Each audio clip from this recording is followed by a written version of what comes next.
श्रीमद् रामायणम्।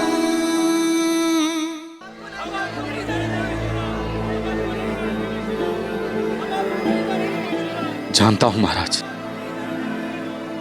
प्रजा भी कुमार राम को नहीं रोक पाए। राम, कुमार राम नहीं रुकेंगे।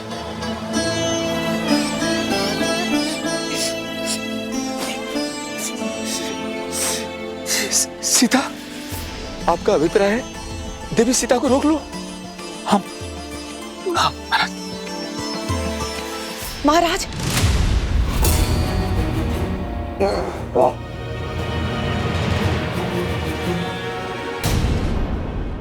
विश्वास कीजिए महाराज, सब शुभ होगा।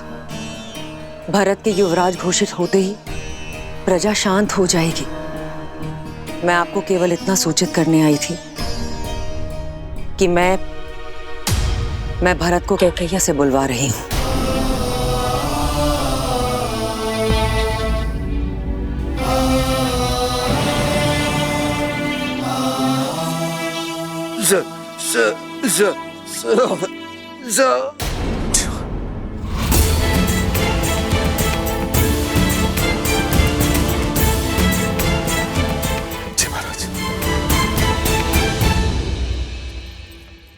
रानी कैकेयी,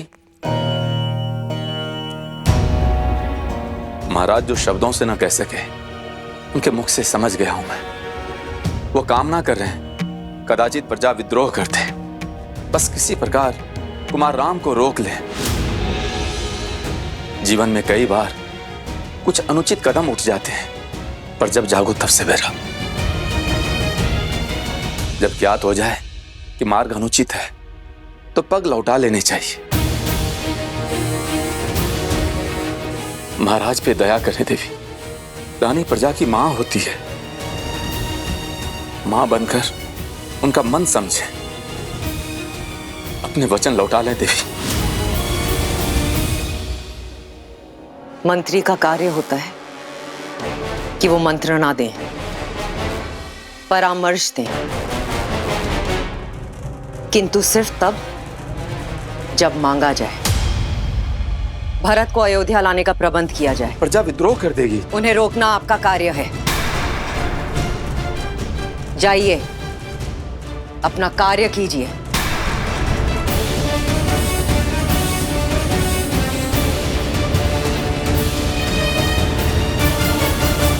मत जाइए राम, मत जाइए प्रभु, विनती है मत जाइए। मत जाइए श्री राम, मत जाइए श्री राम, मत जाइए श्री राम, मत जाइए।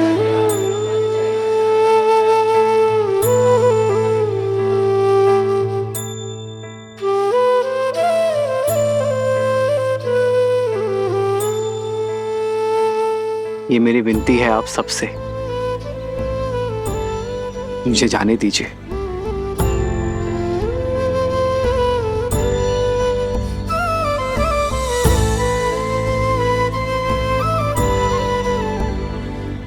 मत जाइए श्री राम, विनती करते हैं आपसे, हमें छोड़कर मत जाइए श्री राम। सिया राम जय जय राम, राम सिया राम जय जय राम।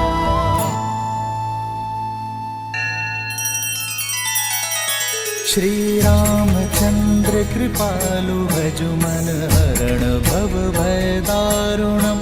नव कंज लोचन कंज मुख कर कंज पद कंजारुणम। सिया राम सिया राम सिया राम सिया राम। आदर्श और मर्यादा की है ये कथा महापावनम। काट मद श्री से मिला दे श्रीमद् रामायणम, श्रीमद् रामायणम।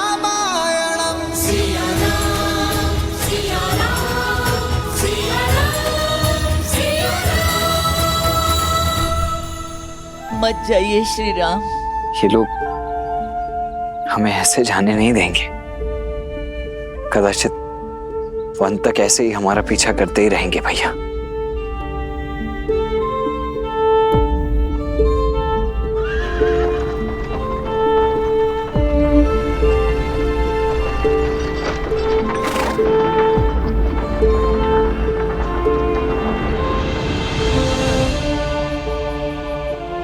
मुझे आशा थी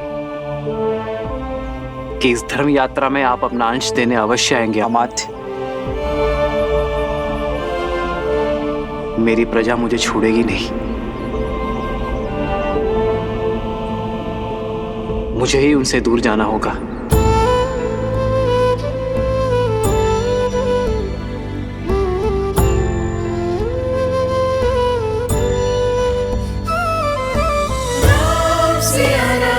सिया राम जय जय राम, राम सिया राम, सिया राम जय जय राम, राम सिया राम, सिया राम जय जय राम। अमात्य, हमें अयोध्या की सीमा के उस पार जाना होगा ताकि प्रजा हमारा अनुकरण ना कर सके।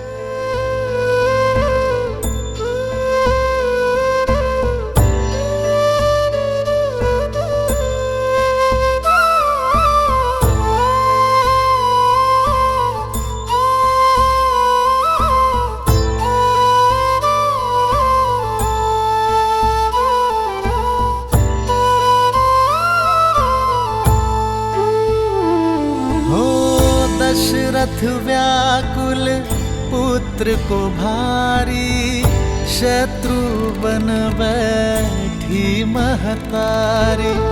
सुनी अयोध्या,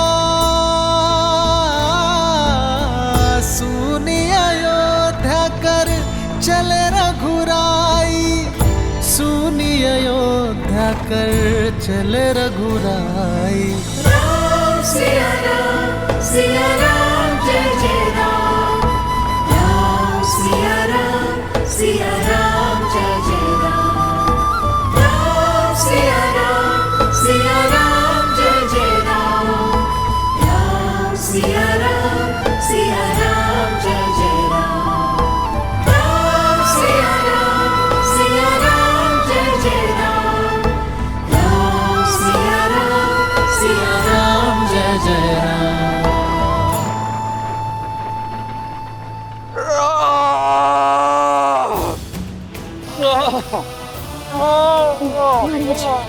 महाराज,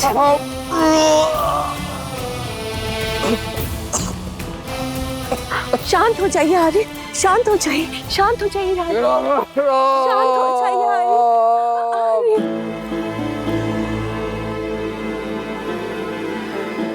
शांत हो जाइए महाराज। राम सुमंत के साथ रथ पर बैठ गया है। सुमंत साथ में गए हैं। आशा है कि जो हम राम को नहीं समझा सके वो हमारी अनुपस्थिति में सुमंत की मंत्रणाओं से समझा दे।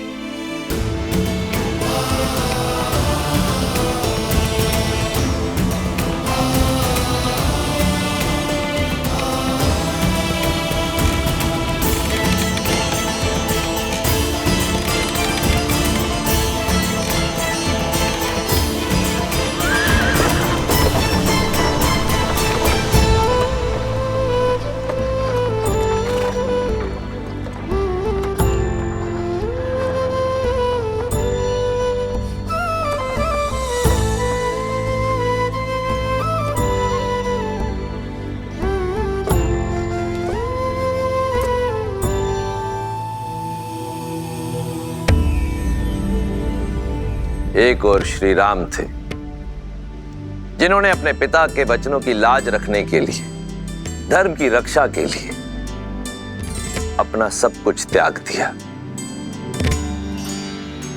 परंतु फिर भी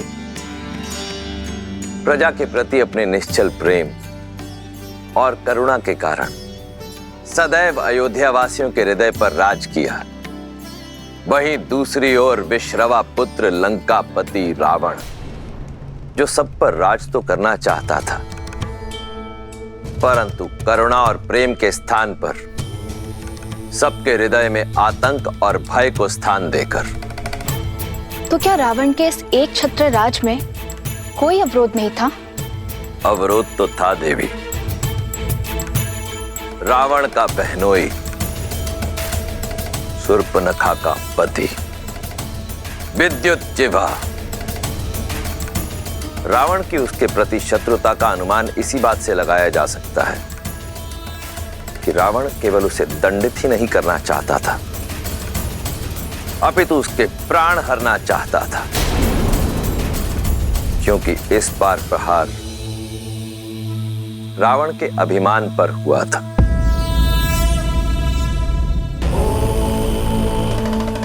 सहस्त्रों वर्षों में कमाया रावण का सम्मान चकनाचूर हो गया था और अब इसकी भरपाई केवल विद्युत जिह्वा के प्राण ही कर सकते थे। धराधरेन्द्र नंदनी विलास बंधु बंधुरस स्फुरत दिगंत संतति प्रमोदमान मानसे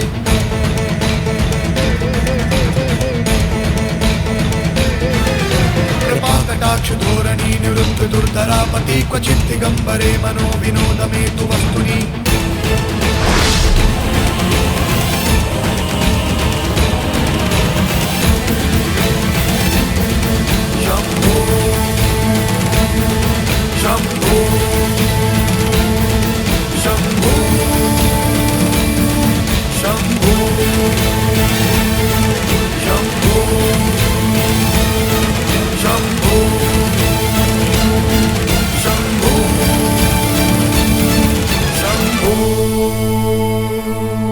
समाचार गंध की भांति होते हैं, बिना सुने बिना देखे अनुभव किए जाते हैं। बताओ मारीच, क्या शुभ समाचार लेकर आए हो?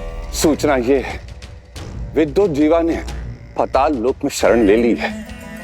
जब तक वो बाहर स्वयं आना ना चाहे तब तक पकड़ना असंभव है महाराज। पाताल लोक तो ब्रह्मा ने नाग, दैत्य, दानव और कालकेयों को दे दिया है। ये तो माया और मंत्रों से रक्षित है भैया। बिना मंत्रण वहां के मायावी द्वार किसी के लिए नहीं खुलते। इतने कठोर ना बनिए, बहनोई है वो आपका। माना भूल की है उसने, किंतु संबंध की गरिमा तो समझिए। दया और क्षमा का स्थान सदा प्रतिशोध से ऊंचा होता है। भैया, वैसे मुझे भी उससे कोई स्नेह नहीं, परंतु संबंध को झुठलाने का साहस नहीं है मुझ में। मेरे पुत्र के पिता हैं वो।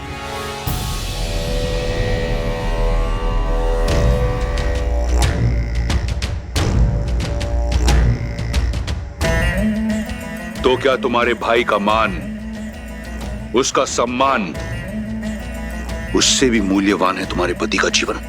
नहीं भैया, कदापि नहीं। तो फिर ये निरर्थक भावना क्यों?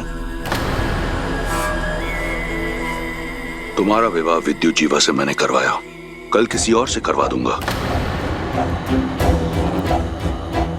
तुम लंकापति की बहन हो शूर्पणखा। अपने क्षणिक मोह के लिए अपने भाई का नाम सदा के लिए धूमिल मत करो, समझी? जी भैया, मुझे क्षमा कर दीजिए। रक्तपात से कोई लाभ नहीं है। मेघनाथ की पत्नी हमारी वधू सुलोचना पाताल से ही है। हम सुलोचना के माध्यम से उसे आत्मसमर्पण का संदेश भेज देते हैं। मेघनाथ कहाँ है? मेघनाथ की क्या आवश्यकता है आपको? ये मेरे प्रश्न का उत्तर नहीं। कहाँ है मेघनाथ? गुरु शुक्राचार्य के पास युद्ध अभ्यास के लिए।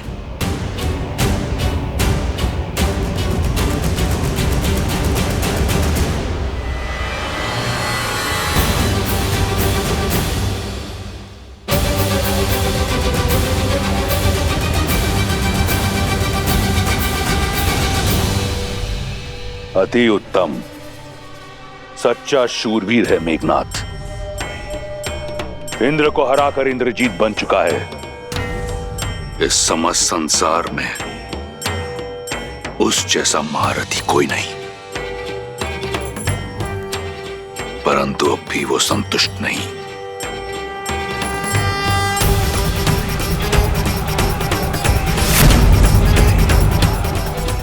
प्रयास कर रहा है आगे बढ़ने का।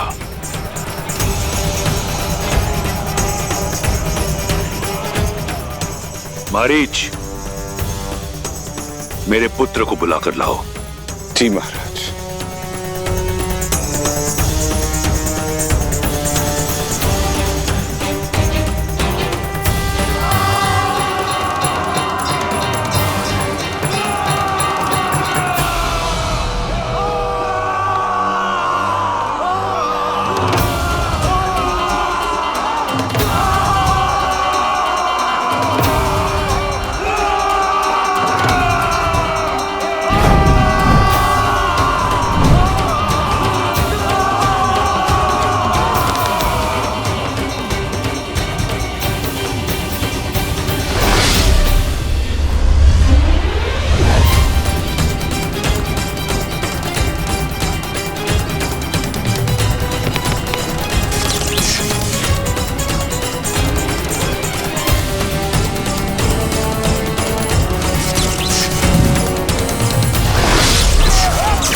अति उत्तम महारथी मेघनाद।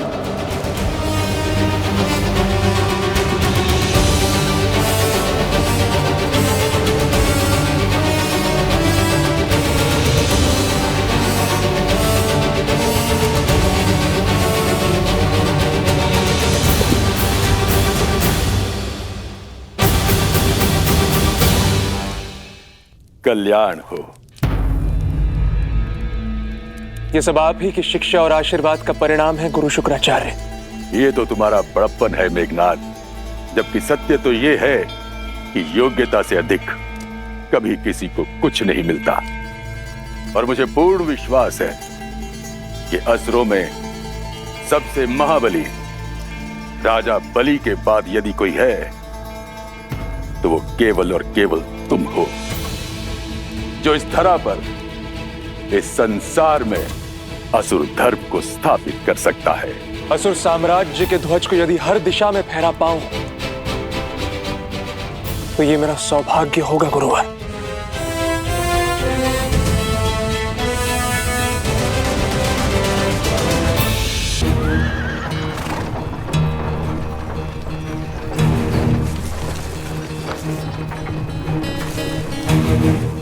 ये लोग ना जाने यूं ही कब तक हमारे पीछे आते रहेंगे। अयोध्या की प्रजा अपने चहेते राजकुमार का पीछा इतनी सरलता से तो नहीं छोड़ेगी भैया।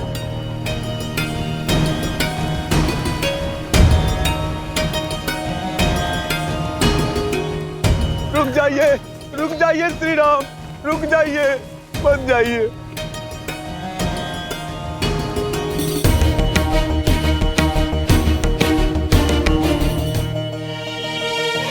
हट जाइए मार्ग से। मैं धर्म की बेड़ियों में बंधा हूं, रुक नहीं सकता। हम आपको आपका धर्म निभाने से नहीं रोक रहे श्री राम, किंतु हमें भी तो अपना धर्म निभाने दीजिए। मैं आपका प्रेम और स्नेह देखकर अभिभूत हूं, किंतु किसी भी राज्य के लिए सबसे बड़ी पूंजी उसकी प्रजा होती, और प्रजा का उचित स्थान होता है नगर। मेरे पिताश्री महाराज दशरथ और भावी राजा भरत को आपके सहयोग की आवश्यकता है, आपके साथ की आवश्यकता है।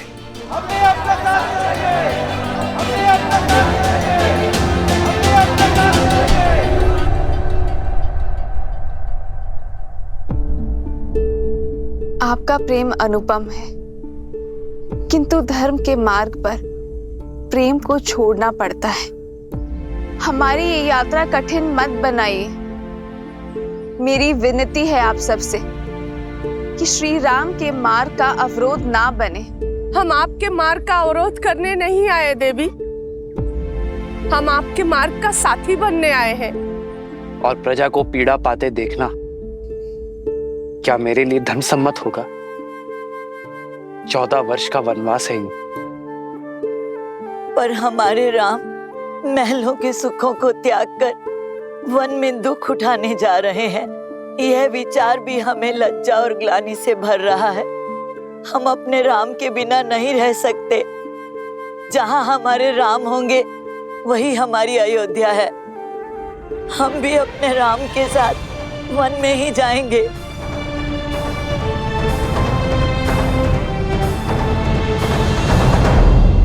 असुर साम्राज्य के ध्वज को यदि हर दिशा में फहरा पाऊं तो ये मेरा सौभाग्य होगा गुरुवर। ये सौभाग्य तुम्हें अवश्य प्राप्त होगा।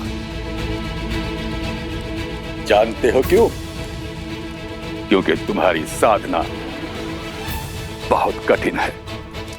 अहंकार को त्याग कर धर्म के मार्ग पर चलते रहना ये सबसे कठिन कार्य होता है। इस असंभव कार्य को तुम संभव कर चुके हो। ये मेरी ही परीक्षा थी जिसमें तुम सफल हुए।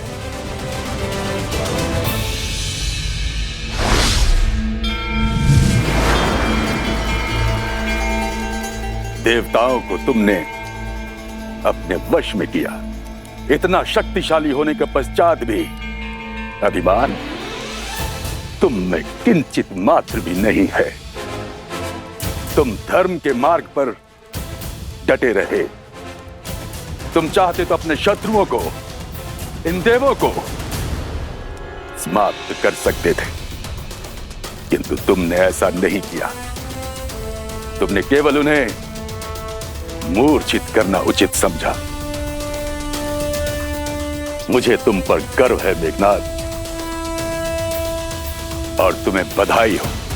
आज तुमने एक और अतिशक्तिशाली अस्त्र नागपाश प्राप्त किया है।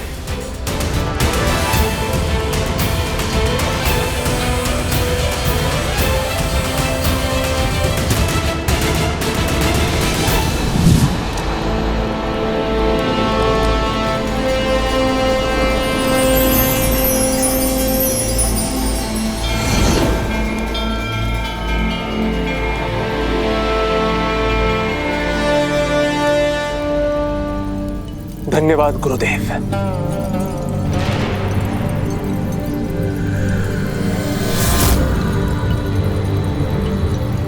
असुराचार्य की जय हो।